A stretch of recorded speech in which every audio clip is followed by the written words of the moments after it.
हमारे ब्रज में एक बात कहें भैया, सांप के डसे को तो मंत्र है, पर सांवरे के डसे को कोई मंत्र नहीं है। सांप के डसे को तो जहर उतारो जा सके, पर जहां कोई सांवरो डस दे वहां कोई मंत्र नहीं लगे। जैसे सांप का डसा जो होता है ना, कभी कोई गूंगा हो जाता, वो बोल नहीं। गोविंद देव जी प्रकट हो गए, वो गाय उनका अभिषेक कर रहे थे, और इस प्रकार वृंदावन के प्रथम निधि श्री गोविंद देव जी वृंदावन पधारे। रूप गोस्वामी को श्री गोविंद देव जी प्रकट प्राप्त हुए, और इस भाव को सुनकर के आचार्य जन प्रसन्न तो बहुत हुए, लेकिन रूप गोस्वामी के भैया सनातन गोस्वामी बड़े चिंतित हो गए। ठाकुर जी, मेरी भक्ति में कोई कमी रह गई, मेरे भाव में, मेरे प्रेम में कोई कमी रह गई, आप मेरे पास नहीं आए अभी तक। और आप मनी मन सोचते जैसे रूप को मिले हो वैसे सनातन को कब मिलोगे। सनातन गोस्वामी मथुरा में यमुना जी के तट पर रहते थे और भजन करते थे। बहुत सुंदर कथा है, ध्यान से सुनिएगा। बिहरत निस दिन कुंज गलिन में ब्रजजन मन सुख धाम, मदन मोहन को रूप निरख सनातन बलि बलि जाए। तो सनातन गोस्वामी मथुरा में निवास करते थे, और आपका नियम था कि आप 24 घंटा में से 20 घंटा भजन करते थे, 20 घंटा माला करते थे, और बचे हुए 4 घंटे में सोना, स्नान करना, भोजन करना और भी जो काम होते हैं उसके लिए केवल 4 घंटे का समय रखते थे। बाकी 20 घंटे ठाकुर जी को देते थे। इसी में 4 घंटे में सो लेते थे, इसी में स्नान कर लेते थे, इसी में तिलक स्वरूप कर लेते थे, इसी में भ्रमण कर आते थे, इसी में परिक्रमा कर आते थे। इससे अधिक समय संसार के लिए नहीं। कई लोग कहते हैं कि महाराज एक बात बताइए, संत महापुरुषों को देखकर के इतना आकर्षण क्यों होता है, उनको देखकर के इतना उनसे प्रेम जैसा क्यों होता है। हम में और संतों में अंतर क्या है? हम 24 घंटे दुनिया के लिए रखते हैं, उसमें से थोड़ी देर ठाकुर जी को देते हैं, और वे 24 घंटे ठाकुर जी के लिए रखते हैं, उसमें से थोड़ी देर संसार को देते हैं। इसलिए वो प्रिय लगते हैं, इसलिए वो अच्छे लगते हैं, इसलिए आनंददायी लगते हैं। हम पर इतनी कृपा है ठाकुर जी की, भगवान करे कोई की नजर नहीं लगे। 365 दिन में से 300 दिन तो पक्के हैं कि ठाकुर जी की चर्चा में ही जाएंगे। 65 दिन हो सकता है संसार के व्यवहार में निकल जाएं। मैं तो गिनती नहीं करता कभी कि कितने दिन कथा हमने की एक साल में, क्यों कहीं अभिमान नहीं हो जाए कि भाई इतने दिन निकाल दिए ठाकुर जी की सेवा में। बल्कि इसका सौभाग्य मानते हैं कि ठाकुर जी ने कम से कम साल के इतने दिन हमको कह रखा है, तो मेरी कथा ही करनी और कुछ ना करना। भक्ति बंधुओं, एक समय पर आकर के ऐसी हो जाए कि आपको समाज संसार के लिए समय निकालना पड़े। अभी आप ठाकुर जी के लिए समय निकालते हो। लोगों से पूछो पंढरपुर गए? निकालेंगे इस समय, कथा हो रही है। कोल्हापुर में गए? थोड़ी सी बाहर हो रही है ना, जाएंगे एक दिन। तो 6 वर्ष की, और सबसे बड़े सदस्य की आयु 80 वर्ष की। 8 के 8 सदस्य 4 बजे उठ जाते हैं, और 4 बजे उठ करके स्नान ध्यान करके अपने ठाकुर की सेवा में लग जाते हैं। मंगला हो जाती है 4 बजे के बाद, श्रृंगार हो जाता है, राजभोग हो जाता है, उत्थापन हो जाता है, संध्या हो जाती है, और रात्रि की सेवा 8:30 बजे पूरी हो जाती है ठाकुर जी की। मतलब 4 बजे से सेवा शुरू होती है, 8:30 बजे दिन के 4-4.5 घंटे में पूरी सेवा कर देते हैं। इसी में मंगला भी कर देते हैं, इसी में श्रृंगार भी कर देते हैं, इसी में राजभोग भी कर देते हैं, इसी में उत्थापन, इसी में शयन। 8:30 बजे तो ठाकुर जी को शयन करा के सब अपने स्कूल गए, ऑफिस गए, कॉलेज गए, दफ्तर गए, निकल गए। शाम को 6 बजे लौट करके सब आ जाते हैं, और आकर के 8-9 बजे तक फिर सो जाते हैं। 3:30-4 बजे फिर उठ करके सेवा। मुझे कुछ दिन पहले मिले, मैंने कहा आज भी, बोले अब तो महाराज जी 2 सदस्य और बढ़ गए हैं, 2 बालकों के ब्याह हो गए, वो भी इतने बजे ही उठते हैं, पूरी सेवा उठते हैं। 4.5 घंटे में ठाकुर जी की पूरे दिन की सेवा कर देते हैं, क्योंकि कार्य की व्यस्तता है। ये भी अच्छा है, कम से कम आप छोड़ तो नहीं रहे, सेवा पूरी कर रहे हैं। बहाना नहीं, बहाना संसार के लिए होना चाहिए, ठाकुर जी के लिए नहीं। अधिकतर लोगों को सुना गया होगा, सुनते हुए आपने देखा होगा कि भाई वृंदावन क्यों नहीं जा रहे, बन ही नहीं रहा, कोई योगी नहीं बनना, समय नहीं मिल रहा मुझे जाने का। कभी आपने किसी को ऐसे कहता हुआ सुना, भाई तुम शादी में नहीं आए, क्या करें, ठाकुर जी से समय नहीं मिलता हमको, क्या करें, ठाकुर जी की भक्ति से हमको बिल्कुल समय नहीं होता। हाँ, मैं तो कह देता हूं, महाराज जी आप हमारे यहाँ ब्याह में नहीं आए, क्या बताएं, कथाओं से समय नहीं है। भक्ति तब मानो जब आप किसी से ऐसा कह दो कि भाई क्या करें, ठाकुर जी से हमें समय नहीं मिलता। अभी आप संसार से समय निकालते हो। एक मध्य प्रदेश में हनुमान जी का मंदिर है। हनुमान जी के मंदिर के ठीक बगल में एक पुलिस स्टेशन है। असली घटना है, इसी कलिकाल की 50-60 साल पुरानी, और 50-60 तो ज्यादा बोल दी मैंने, शायद 30-40 साल पुरानी घटना होगी। तो हनुमान जी के मंदिर में एक सिपाही, एक पुलिस वाले, छोटे, ज्यादा उच्च श्रेणी के नहीं थे, हवलदार थे। तो वो रोज पहले हनुमान जी को प्रणाम करते, फिर अपने पुलिस स्टेशन जाते थे। तो हनुमान जी में उनकी इतनी निष्ठा थी, कई बार वो हनुमान चालीसा पाठ करके हनुमान जी को देखते और नेत्र बंद करते, 4-4 घंटे बैठे रह जाते मंदिर में। और फिर अचानक आंख खुलती तो भागते। तो पुलिस स्टेशन के जो मुख्य इंस्पेक्टर थे वो उनको डांटते, ए भाई तुम समय पे नहीं आते हो, कहाँ रह जाते हो, क्या करते हो? बोले मैं हनुमान जी के मंदिर में बैठा रह जाता हूँ बगल में। तो मैं सुबह ही जाता हूँ, पर मैं क्या, बोले भक्ति वक्ति करनी है तो वर्दी उतारो, उसी में लगे रहो। बहुत डांट पड़ने लगी। एक दिन तो लास्ट वार्निंग दे दी, बोले कल से अगर तुमने एक भी दिन ऐसा किया तो तुमको हम निकाल देंगे। लेकिन बेचारे रोज हनुमान जी के पास आते। हनुमान जी के प्रति उनका कोई संबंध था, या तो भाई मानते थे या कुछ मित्र मानते, कुछ मानते थे। तो बाहर आए और बाहर से ही प्रणाम करने लगे हनुमान जी को। अंदर नहीं आऊंगा, अंदर आता हूं तो आप पकड़ लेते हो, मेरी नौकरी छूट जाएगी। बाहर से प्रणाम करके जाने लगे तो मन बेचैन हो गया कि नहीं, क्या नौकरी इतनी बड़ी है मेरे लिए कि मैं हनुमान जी को बाहर से देख रहा हूं? नहीं, भीतर जाके प्रणाम तो करूं, अब लेट होऊंगा तो हो जाऊंगा, क्या होगा, निकाल देंगे मुझे। पर हनुमान जी तो ये जीवन भर साथ रहने वाले, ये मुझे कभी नहीं त्यागेंगे। भीतर गए और जैसे हनुमान जी को प्रणाम किया, उनका तो नियम था, देखते ही समाधि लग जाती थी, बैठ गए समाधि में। और दिन तो 3-4 घंटे की लगती थी, आज 8 घंटे की समाधि लगी। शाम हो गई और शाम होते ही जब होश आया, बोले जय हो बजरंगबली, तुम भी बढ़िया हो। मतलब जब पता था कि आज अगर मैं लेट हुआ तो मैं नौकरी से निकल जाऊंगा, तो आज 8 घंटा लंबी कर दी समाधि। अब शायद आप ही चाहते हैं कि मैं छोड़ छाड़ दूं नौकरी, ठीक है मैं जाता हूं अभी। अब वो मुझे डांट करके निकाले उससे पहले मैं ही निवेदन कर दूंगा, भाई मुझसे नहीं हो पाएगा। भीतर गए, इंस्पेक्टर साहब से जाकर के बोले भगवान आप रोज रोज मुझे डांटें, उससे अच्छा मैं आपसे निवेदन कर दूं, मैं इस नौकरी के लिए बना नहीं हूं, आप मुझे निकाल दीजिए। इंस्पेक्टर बोले क्यों, क्या हो गया, और तुम ऐसे क्यों बात कर रहे हो, सब बढ़िया तो चल रहा है, कोई दिक्कत है नहीं। बोले नहीं देखिए, उस दिन भी लेट हुआ, आज भी फिर मैं लेट हो गया। कब लेट हुए? आज सुबह हम लोग गए तो थे, वो चोर पकड़ के भीतर बंद किया, तुमने उसमें इतने मुक्का मारे घुमा घुमा के, बेचारी की नाक से खून निकाल दिया तुमने। हम तुमको रोक रहे थे, लेकिन आज तुम्हें ऐसा बल उठा उठा के फेंक रहे थे उसको। सब बढ़िया तो है, अब समय से आते रहते हो तुम, अब कोई दिक्कत नहीं है, अब क्यों कह रहे हो इस्तीफा देना? बोले मैं कहां गया आपके साथ, मैं तो आज अभी आया हूं पुलिस स्टेशन। तो बाकी सब अरे देखो ये क्या, ये पागल हो गया, भांग वांग खा के आया है। अरे भाई हम सब आज सवेरे हमको फोन आया, हम लोग कहीं गए थे पकड़ने, एक चोर को पकड़ के लाए, तुमने उसमें बड़ी पिटाई लगाई, हम सब साक्षी हैं। उसके हाथ पैर कांपने लगे। बोले भगवान मैं सौगंध खा के कहता हूं अपने परिवार की कि मैं सुबह आया था, तब से मंदिर में ही बैठा हूं, मैं आया ही नहीं हूं अभी, यहाँ नौकरी मैंने ज्वाइनिंग ही अभी शाम को करी है।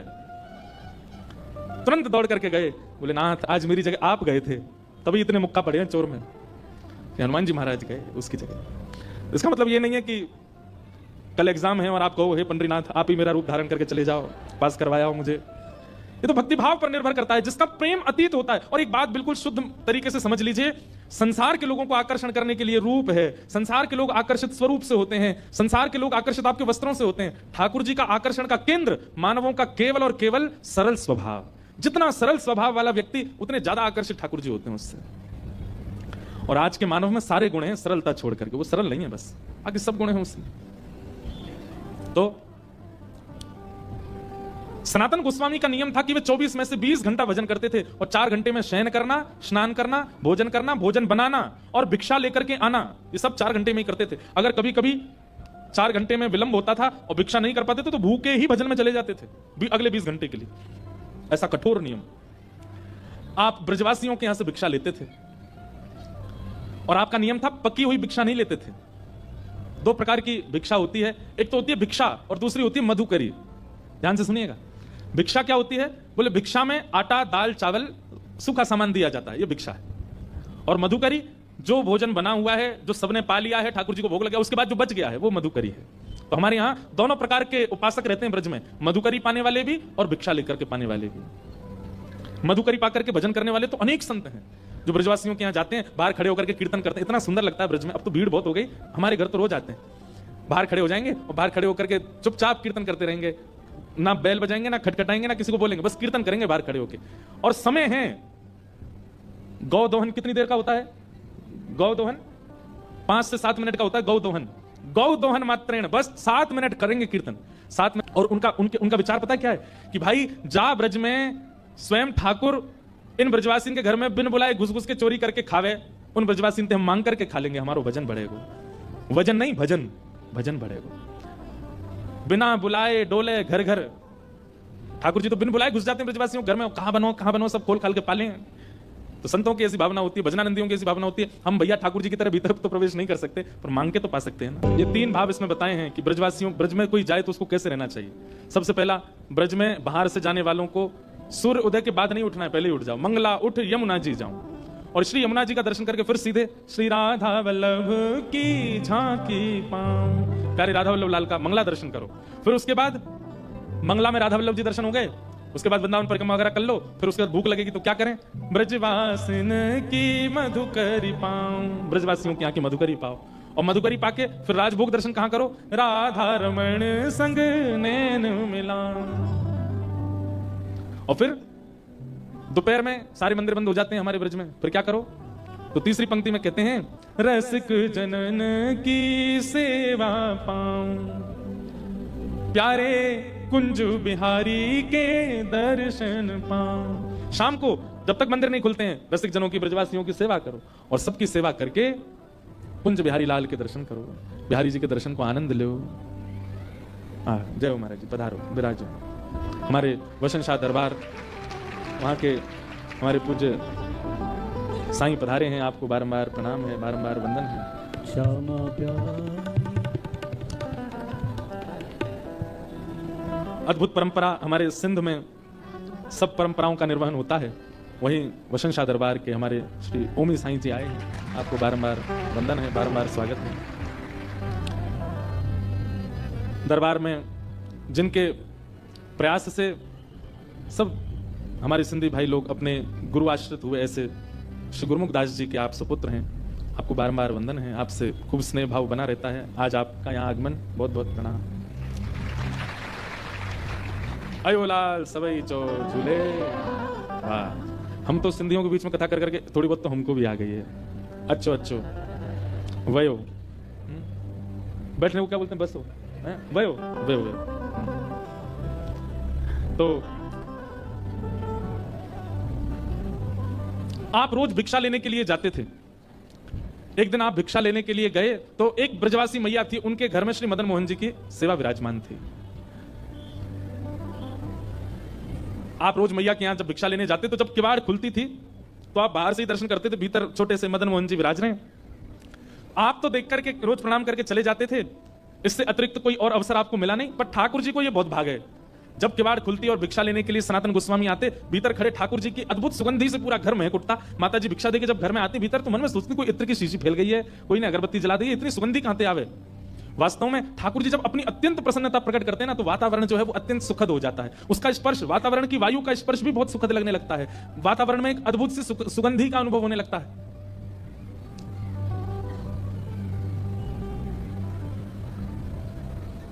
तो ठाकुर जी को भागे हैं सनातन गोस्वामी, हमको भाते हैं ठाकुर जी, पर ठाकुर जी को भागे हैं सनातन गोस्वामी।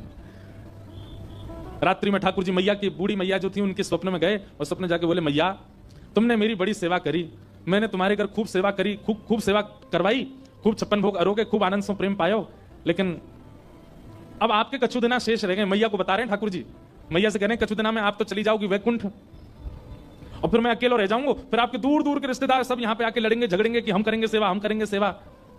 मैया वहां से अच्छा तो तू मैं पहले ही कोई और कुछ सौंप जा।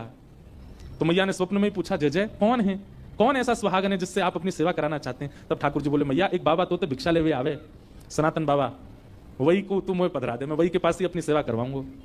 मैया पहले तो बहुत रोई, बोले मेरी सेवा में कोई कमी है ठाकुर जी? बोले कमी नहीं है मैया, तू बस कछु दिना की मेहमान हो रहे। मैया को कष्ट भी दे दिया और चिंता भी दे दी। किसी को पहले ही बता दो कि भैया तुम्हारी कछु देनी शेष बच्चे, तो वैसे ही बेचारो टेंशन में आ जाए।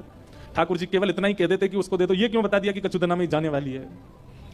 मैया को पहले चिंता हुई, बाद में मैया ने विचार किया कि ठाकुर जी सही कह रहे हैं, अगर मैं किसी को नहीं देके जाऊंगी तो रिश्तेदारों की नजर तो गड़ी है, क्योंकि दर्शनार्थी आते हैं, चढ़ावा चढ़ता है, और उस चढ़ावे के लोभ में कहीं ठाकुर जी को कहीं गलत स्थान पर ना ले जाया जाए। तो अगले दिन मैया ने श्रृंगार किया, भोग लगाया, इतने में बाहर सनातन गोस्वामी आ गए थे भिक्षा लेने।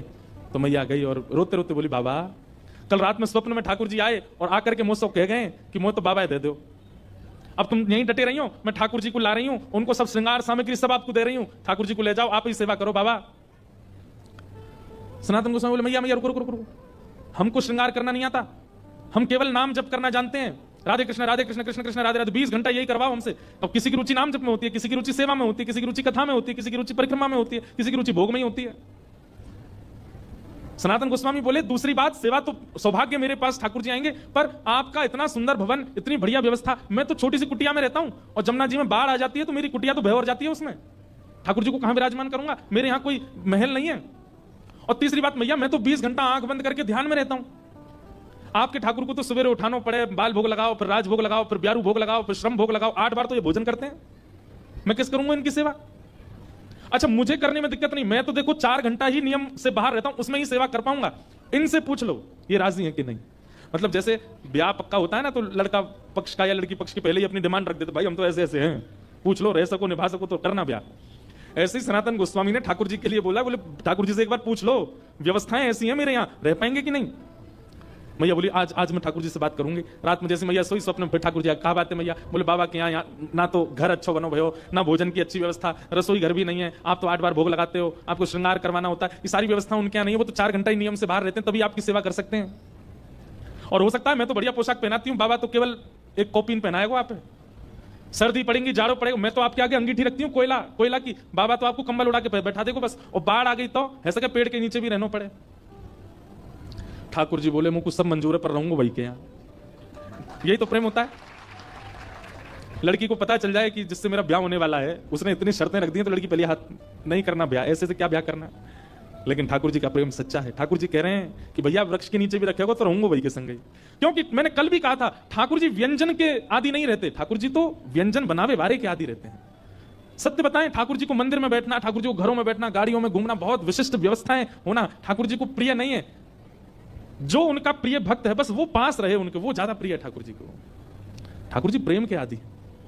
दूसरे दिन मैया के यहाँ जैसे सनातन गोस्वामी आए, मैया तो अपने ठाकुर जी गोद में लेके आई, बोले बाबा आपकी सारी शर्तें हमारे ठाकुर जी को मंजूर है, रहेंगे आपके पास से। बाबा बोले अच्छा लाओ दो। अब नेत्रों में आंसू भर रहे हैं कि बताओ मैं नहीं चाह रहा हूं, ठाकुर जी खुद आ रहे हैं मेरे पास, ये मेरे भजन का बल है। अपने हृदय से लगा करके श्री मदन मोहन लाल जी को लेकर के आए, नेत्रों से अविरल अश्रुधार करते जा रहे हैं। बोले ठाकुर जी झोंपड़ी से महलों में जाते हुए लोगों को देखा, पर महल से झोंपड़ी में आते पहली बार देख रहा हूं मैं। चौकी भी नहीं है एक बैठाने के लिए, नीचे फर्श पे ही गोबर का ऊंचा सा एक बना दिया चौकटा, उसी पे बैठा दिया ठाकुर जी। सनातन गोस्वामी के हाथ पैर कांप रहे हैं, कहीं ठाकुर जी को कोई दिक्कत नहीं हो जाए। जल की व्यवस्था कर दी। अब बोले अब क्या भोग लगाऊं, मुझे तो सब्जियां भी बनानी नहीं आती, मैं तो आटा लेके आता हूं, यमुना जल में मार करके मोटा सा आटा टिक्कर बना करके और रज में भीतर धर देता हूं, 2-2 दिन में उसी में से निकाल के पाता रहता हूं, इनका कैसे भोग लगाऊं मैं।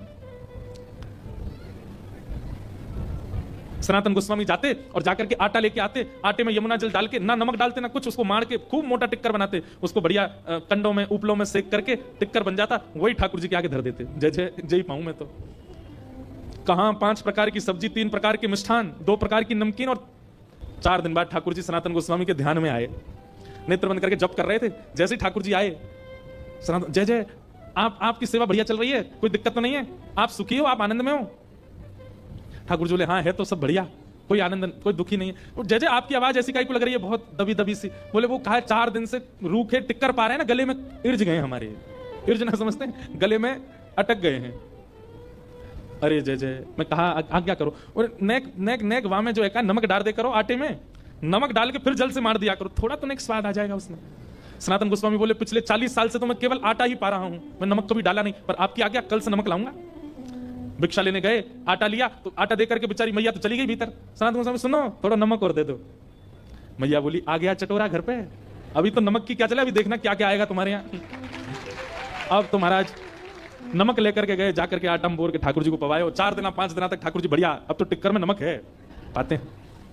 4-5 दिन बाद ठाकुर जी फिरते ध्यान में आ गए और खांसते भय आए। सनातन गोस्वामी बोले जय जय जाड़ो लगो, आपको ठंड लग गई है? नहीं जाड़ा ठंड तो नहीं लगी है, पर भैया देखो बहुत बढ़िया लग रहा है, हमको कोई दिक्कत नहीं है, हम बहुत प्रसन्न है, 24 घंटा में एक बार भोजन मिलता है, प्योर डाइटिंग चल रही है हमारी। लेकिन ठाकुर जी ने ऐसा तो नहीं बोला, कोई तो मैं बोल रहा हूं। लेकिन भाई आटा जो है ना ये पेट में जाता है, जगह जगह चिपक जाता है, इसलिए उसमें घी लगाया जाता है ताकि सब जगह से बढ़िया प्रेम से निकल जाए। नेक घी लगा दे करो वहां में रोटी में। ठाकुर जी मेरे पास घी कहां से आया, लेकिन मैं कोई नहीं भिक्षा में लेके आऊंगा। भिक्षा लेने गए, आटा लेके आए, नमक लेके आए, मैया से मैया नेक्स्ट से तो घी दे दो। घी का एक सुंदर डिब्बा दे दिया। आप तो महाराज टिक्कर बनते हैं उसमें घी और लगता है। अच्छा सनातन गोस्वामी तो पिछले 40 साल से साधारण पाते थे, लेकिन अब वे भी पाते हैं तो उनको कहते हैं भाई स्वाद तो है, आनंद तो आ रहा है। और फिर चिंता होती है कि कहीं ऐसा नहीं हो मेरी जीभ चटोरी हो जाए इनके चक्कर में। अब तो घी लगा के पाने लगे। 5-6 दिन की सेवा हुई, ठाकुर जी फिर आ गए और ध्यान में आकर के सनातन गोस्वामी जय जय सब आनंद, कोई दिक्कत तो नहीं, सब बहुत बढ़िया है। तो बोले फिर, बोले जब आप जाते हो भिक्षा लेने, आटा भी लाते हो, नमक भी लाते हो, घी तो है ही है, एक आलू भी ले आया करो। और जब टिक्कर सेकते हो तो उसमें जो धीमी धीमी आंच रहती है उसमें आलू डाल दिया करो, वो आलू भुन जाएंगे, भुन के उनके छिलका अलग करके मीट के उसमें नमक डाल करके दे दिया करो। सनातन गोस्वामी बोले फिर 6 दिन बाद कहोगे नींबू भी ले आओ, फिर कहोगे चीनी भी ले आओ, फिर कहोगे मालपुआ बनाओ, अब कहोगे फिर रसगुल्ला बनाओ। ठाकुर जी आप चलो, आपको वापस मैं छोड़ के आऊं महलों में। और महाराज जैसे ही ठाकुर जी गोद में उठाए वापस ले जाने के लिए, प्रत्यक्ष श्याम सुंदर प्रकट हो गए और लिपट गए। और मदन मोहन जी प्रकट होकर के बोले मैं रूखी रोटी में ही राजी हूं, रहूंगा तुम्हारे पास से, जाऊंगा नहीं, यहां से यहीं रहूंगा। हाँ बिहरत निस दिन कुंज गलिन में ब्रज जन मन सुखधाम, मदन मोहन को रूप निरख सनातन बलि बलि जाए। ऐसे हमारे श्री मदन मोहन लाल, बोलो मदन मोहन लाल की। तो वृंदावन सप्त निधियों के दूसरे ठाकुर जी श्री मदन मोहन लाल जी ऐसे सनातन गोस्वामी के पास आए। इसके बाद मुगलों का बहुत आक्रमण चल रहा था, उसमें भी औरंगजेब ये क्या करते थे कि ये मंदिरों में जाके मंदिर तोड़वा देते थे और फिर मूर्तियों को खंडित कर देते थे, जिसके कारण कई ठाकुरों ने ब्रज से राजस्थान पलायन किया। गोविंद देव जी प्रस्थान कर गए, जयपुर में विराजमान हो गए। गोविंद देव जी के मंदिर की तीन मंजिलें तो गिरवाई दी थी औरंगजेब ने, तो गोविंद देव जी को ले जाकर के जयपुर के राजा ने कहा कि हम यहां सुरक्षा देंगे, आप ठाकुर जी को ले आओ। तब फिर सनातन गोस्वामी ने पत्र लिखा, बोले भैया हमारे ठाकुर श्री मदन मोहन जी हैं और इनकी भी बड़ी ख्याति है, सब मथुरावासी ब्रजवासी दर्शन करने आते हैं, इनका भी स्थान वहीं हो। तब सनातन गोस्वामी जी भी इनके शिष्य या सनातन गोस्वामी वो लेकर के ठाकुर जी को मथुरा गए, जयपुर गए और श्री मदन मोहन लाल जी जयपुर में विराजे। अब जयपुर के राजा जो थे वो गोविंद देव जी की सेवा करते थे और गोविंद देव जी की सेवा के बाद फिर श्री मदन मोहन जी की सेवा करते थे। जयपुर में 3 ठाकुर विराजते हैं वृंदावन के, मदन मोहन, गोविंद देव और गोपीनाथ। तो राजा की एक पुत्री थी, उसका विवाह हुआ, बड़े धूमधाम से विवाह हुआ। राजस्थान में करौली एक जगह, वहां पर उसका विवाह हुआ। विवाह में पिता ने अपनी पुत्री से कहा, बेटी देख मैंने तेरे लिए सब व्यवस्था की, इतनी पालकियां जा रही, इतना सोना जा रहा है, इतने जवाहरात जा रहे हैं, तेरे लिए कोई दिक्कत नहीं छोड़ी, एक राजकुमार से तेरा ब्याह निश्चित किया, और कुछ तेरे मन में हो तो तू मुझे बोल, मैं तेरे को दूंगा। तो उस बेटी ने कहा, पिताजी पक्का दोगे? बोले हाँ। बोले आप तो प्यारे गोविंद देव की सेवा करते हो, ये जो दूसरे ठाकुर श्री मदन मोहन है इनको मुझे दे दो, मैं इनको करौली ले जाऊं और वहां इनकी सेवा करूं। तो महाराज बेटी की बात सुनकर के पिता इतने व्याकुल हो गए कि अपनी पुत्री के चरण पकड़ लिए कि लाली तू कहे तो जयपुर का पूरा घराना तेरे नाम कर दूंगा, लेकिन तू ठाकुर जी को मत लेके जा मुझसे। ये कृपा करके ठाकुर जयपुर में विराजे, वृंदावन में प्रकटे ठाकुर जी जयपुर आए हैं, इनको लेके मत जा। बेटी बोली और मुझे कुछ नहीं चाहिए पिताजी, बाकी सारी संपत्ति आप रख लो, लेकिन मदन मोहन लाल जी को मुझे दे दो। यहां बेटी की हट हो रही है कि मुझे दे दो, पिता लड़ रहे हैं कि नहीं। सबने आके समझाया, बोले आपके पास गोविंद देव जी हैं ना, आप उनकी सेवा में हो। बिटिया कह रही है तो श्री मदन मोहन जी उसके साथ चले। बोले नहीं, मैं तो दोनों की सेवा करूंगा। लेकिन जब पुत्री का हट अधिक होने लगा तो फिर राजा ने एक नियम बना दिया। बोले ठीक है एक काम करते हैं। बोले क्या? कल तेरे सामने 5 विग्रह एक जैसे रखे जाएंगे मदन मोहन जी के, पहले से 5वें तक एक भी अंतर नहीं होगा। एक से नेत्र, एक से नासिका, एक से होठ, एक से हाथ, एक से पैर, एक ही धातु, एक ही श्रृंगार, एक ही वस्त्र, एक ही इत्र, सब कुछ एक जैसा। उन 5 में से 4 स्वरूप जो होंगे वो अभी कल के परसों के निर्मित होंगे, एक स्वरूप जो है वो असली मदन मोहन जी होंगे। अगर तूने असली पहचान लिए तो तू ले जाना, और तू अगर नहीं पहचान पाई तो फिर वो जयपुर में ही रहेंगे। बेटी हाँ बोलने में संकोच करने लगी, तो राजा बोले इतना ही प्रेम है तेरा, नहीं पहचान पाएगी तो फिर मना कर देना। तो उसने कह दिया नहीं नहीं मैं पहचान जाऊंगी, मैं बहुत प्रेम करती हूं अपने मदन मोहन जी से, मैं पहचान जाऊंगी असली कौन से। राजा बोले ठीक है।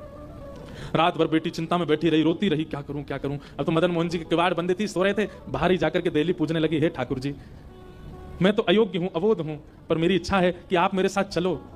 अगर आप मेरे साथ चलना चाहते हैं वास्तव में तो कुछ लीला कीजिए ना। और ऐसा कहकर के रोते रोते रोते वो वहीं सो गई। ठाकुर जी स्वप्न में आए और स्वप्न में आकर के बोले सुनो हे राजकुमारी। बोले हाँ। देखो तुम्हारे पिता मुझे बिल्कुल नहीं छोड़ना चाहते, वो 5 स्वरूप एक जैसा ही बना करके प्रस्तुत करेंगे, मुझे पहचान पाना बहुत मुश्किल होगा, तुम नहीं पहचान पाओगी। राजकुमारी बोली जय जय, तो फिर मैं क्या करूं। बोले भैया सुनो, तुम ना 5 के हाथ पकड़ के देखना, जिसके हाथ पकड़ने पर उसके एक हाथ की उंगली खड़ी होकर के हिलने लग जाए समझना वो मैं ही हूं। मैं अपनी एक उंगली हिला दूंगा, मेरी एक उंगली से तुम पहचान जाना मैं हूं। पिता को बिल्कुल विश्वास से कह देना यही मदन मोहन है और मैं तुम्हारे साथ चल दूंगा।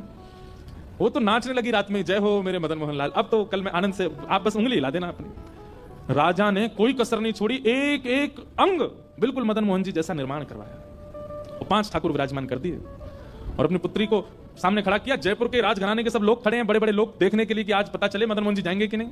और कहा लाली देखो बताओ कौन से मदन मोहन जी। नेत्रों में पट्टी बांधती थी ताकि स्पर्श से ही पहचान सके, तो पहले मुंह पकड़ती, उसके बाद यहां पकड़ती, हाथ पकड़ती, जैसे ही हस्त कमल पर हाथ घुमाती उंगली नहीं हिलती, बोलती ये नहीं है। दूसरे पर हाथ करती और हाथ पे ऐसे घुमाती, बोली ये भी नहीं है। तीसरे चौथे सब निकल गए। अब तो वो घबरा गई कि ऐसा तो नहीं मदन मोहन जी उंगली उठाई नहीं रहे हो। 5वें पर जैसे ही गई, जैसे जाके देखा, उसने फिर से हाथ देखा, ठाकुर जी ने उठाई नहीं उंगली। अब तो बोली रुक जाओ मैं एक बार और देखूं, और एक बार और उसने प्रयास किया, पहले दूसरे ने नहीं उठाई, तीसरे के पास जैसी गई, नेत्र थोड़े भर से आए उसके हृदय से, हे मदन मोहन लाल कृपा करो ना। जैसे हाथ पकड़े सोई ठाकुर जी ने अपनी उंगली उठा करके धीरे धीरे हिला दी। उसने तुरंत ठाकुर जी का हाथ पकड़ के पिताजी के सामने, पिताजी ये है मदन मोहन लाल जी। अब सब लोग देखने लगे, राजा को पता है असली कौन से। राजा नतमस्तक हो गया, दंडवत हो गया, और दंडवत होकर के बोला पुत्री ने सही चुना, यही है श्री मदन मोहन लाल। महाराज रथ तैयार किया, उसमें मदन मोहन जी को विराजमान किया, और बहुत रोया राजा। पुत्री जाते जाते बोली पिताजी आप रोइए मत, आपने देखा मैं कितना प्रेम करती हूं मदन मोहन जी से, आपने 5 स्वरूप बनवाए फिर भी मैं पहचान गई कौन से हैं मदन मोहन लाल जी। राजा धीमे से बोले सुन मुझे सब पता है, तूने कैसे पता किया, वो उंगली हिलती हुई मैंने भी देखी थी, लेकिन मैं कष्ट में नहीं रो रहा हूं, मैं तो प्रसन्नता में रो रहा हूं। तू ले जाना चाहती तो मैं कभी नहीं भेजता, पर ठाकुर स्वयं जाना चाहते हैं इसलिए मैं भेजूंगा, वो स्वयं इच्छा प्रकट कर रहे हैं इसलिए मैं भेजूंगा। और इस नाते से, इस कृपा से श्री ठाकुर मदन मोहन लाल जी आज भी जयपुर के श्री राजस्थान के श्री करौली में विराजमान हैं। बोलो मदन मोहन लाल की, मोहन लाल की। ऐसे प्यारे श्री मदन मोहन लाल जी करौली राजस्थान में विराजमान। पीला और उसके ऊपर गैया खड़ी है और अपने चारों थनों से दूध प्रवाहित कर रही है, बिना किसी के हाथ लगाए दूध निकल रहा था थनों से। जाकर के जब उस टीले को हटा करके देखा तो वहां से वृंदावन के प्रथम निधि श्री ऐसे अद्भुत ठाकुर हमारे ब्रज के। देखो 9 तो बज गए, पर आज कथा लेट शुरू हुई है तो एक देर और बैठो, और कल सुबह जल्दी भी करनी है। हमको क्या है ना, वैसे तो मेरा ऐसा समय की पाबंदी वाला नहीं हूं मैं, पर जब लोग उठते दिखते हैं तो मुझे लगती है अच्छा तो अब पूरी करनी है। अब आगे वाले तो बेचारे बैठे रहते हैं, पीछे वाले धीमे धीमे उठते हैं। तो अब होगा, सबको यहाँ रहती है घर जाना है, भोजन बनाना है, महाराज जी का क्या है। पर हमारे श्री मदन मोहन लाल जी के सबसे ज्यादा, आप लोगों को आश्चर्य होगा, हमारे मदन मोहन जी को भजवे वाले सबसे ज्यादा हैं तो सब हिंदू ही, पर हमारे कई मुसलमान भाइयों ने भी श्री मदन मोहन जी को खूब भजा। आप लोग आज भी अगर करौली राजस्थान जाएंगे तो वहां आज भी हमारे कई मुस्लिम समाज के लोग रहते हैं, और श्री मदन मोहन जी के मंदिर के आसपास ही उनके व्यापार कार्य सब हैं। तो एक बड़े परम निष्ठ भक्त हुए, उनका बस हम चरित्र कहके फिर कथा विश्राम दे। काले खां बहुत अद्भुत भक्त हुए श्री मदन मोहन जी के। काले खां, काले खां के चरित्र से एक बात सिद्ध हो जाएगी कि आपके चाहने से ठाकुर जी आपसे प्रेम नहीं करते, ठाकुर जी को आपसे प्रेम हो जाएगा तो आपको ठाकुर जी से प्रेम होगा। आप कथा सुनकर के भजन कर लोगे, भक्ति कर लोगे, श्रद्धा कर लोगे, समर्पण कर लोगे, पर प्रेम तो जब तक वो नहीं चाहेंगे तब तक नहीं होगा। और एक बात कह लें, अगर वो चाह जाएं आपसे प्रेम तो फिर भले ही चाहे आप कोई भी हो, कैसे भी हो, कुछ भी खाते हो, कुछ भी पीते हो, कहीं भी रहते हो, वो आपको अपना करके ही मानेंगे। उसका प्रमाण है, न जाने कौन से गुण पर दया निधि रीझ जाते हैं। आपका कौन सा गुण उनको अच्छा लग जाए क्या पता, पर हां एक बात मैं स्पष्ट रूप से दावे के साथ कह सकता हूं, आपकी जाति नहीं देखेंगे, आपका खान पान भी नजरअंदाज कर देंगे, लेकिन आपका स्वभाव सरल होना चाहिए बस। अगर आप सरल स्वभाव वाले हो तो अंग्रेज हो तो भी ठाकुर जी स्वीकार कर लेंगे, मुसलमान हो तो भी ठाकुर जी स्वीकार कर लेंगे। काले खां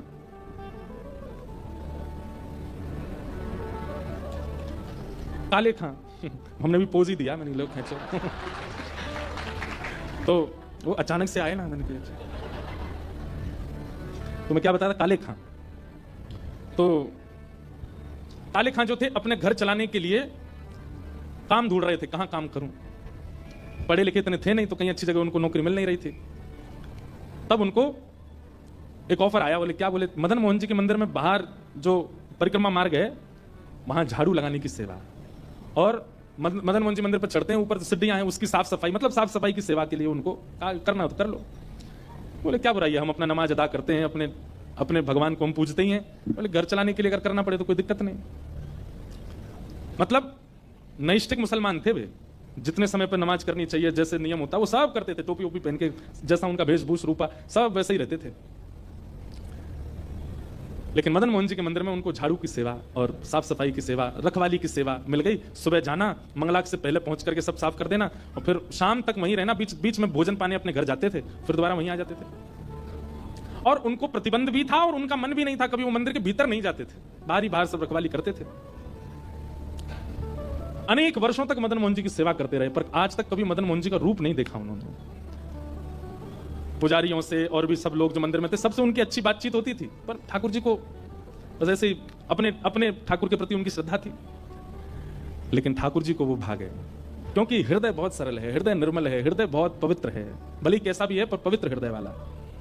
और एक दिन राजभोग आरती हो रही थी श्री मदन मोहन लाल जी की, और वहां भीड़ में कुछ लोग सीढ़ियों पर खड़े थे, उनमें कुछ कहा सुनी हो गई, तो उनकी कहा सुनी हुई तो ये वहीं खड़े थे, उनको संभालने के लिए, उनको दूर करने के लिए एक सीढ़ी चढ़ के उनको अलग कर रहे थे।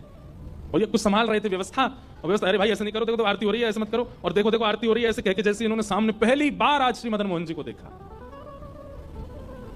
बरहा पीड़म नटवर वपुः कर्णयो कर्णकारम बिभ्रदवासः कनक कपिसं वैजयन्तीं च मालां रन्ध्रान् वेणो अधर सुधया पूरयन् गोपवृन्दै वृन्दारण्यं स्वपदरमणं प्राविशद गीत कीर्ति लखी जिन लाल की मुस्कान। एक बार जिसने ठाकुर जी की मुस्कान देख ली, हमारे ब्रज में इस भाव को गाया जाता है, लखी जिन लाल की मुस्कान। एक बार जिन्होंने ठाकुर जी की मुस्कान को देख लिया, उसके बाद स्थिति क्या हो जाएगी। हम लोग ठाकुर जी का दर्शन करने जाते हैं, दर्शन करके थोड़ी देर में बाहर आ जाते हैं, इसका मतलब हमने देखे ही नहीं ठाकुर जी।